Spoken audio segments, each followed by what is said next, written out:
Il y a combien d'œuvres dans cette exposition-ci? Une vingtaine d'œuvres. Et est-ce qu'on peut dire que c'est vos œuvres les plus récentes?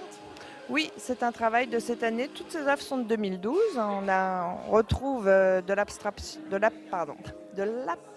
lyrique, hein, donc avec des toiles qui sont très remplies d'énergie, de couleurs, des aplats de couleurs pour ensuite venir avec du graphisme et ensuite un peu de dripping. Et puis on va trouver aussi une écriture plus rupestre, on va dire. C'est une recherche de matière.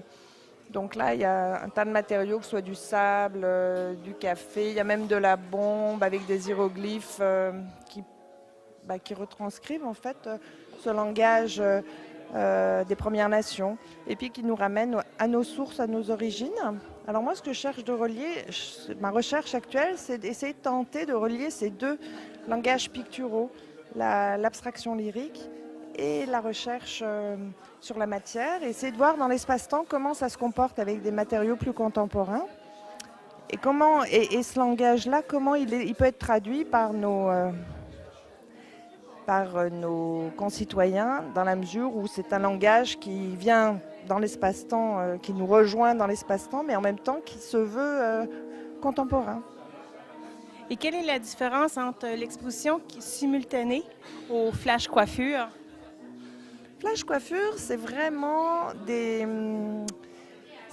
toiles, comment on va dire. On ne retrouvera pas la recherche de matière. D'abord, il y a des toiles qui datent de l'année dernière, 2011, et puis de 2012, mais c'est vraiment le lâcher-prise.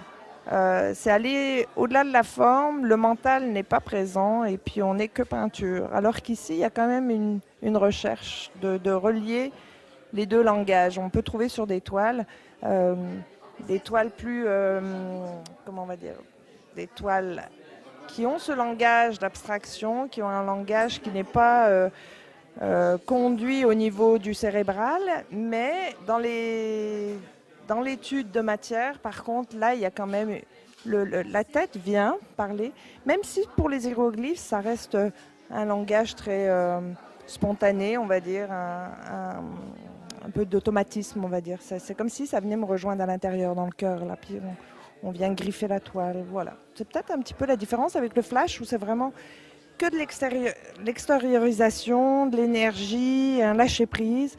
Et ici, on a les deux, le va-et-vient entre le monde intérieur et puis le monde extérieur, quoi. Tout ce qui est vivant, de l'énergie qui bouge, l'impermanence des choses, on peut dire. Merci beaucoup, Viviane G. Merci beaucoup, Hélène.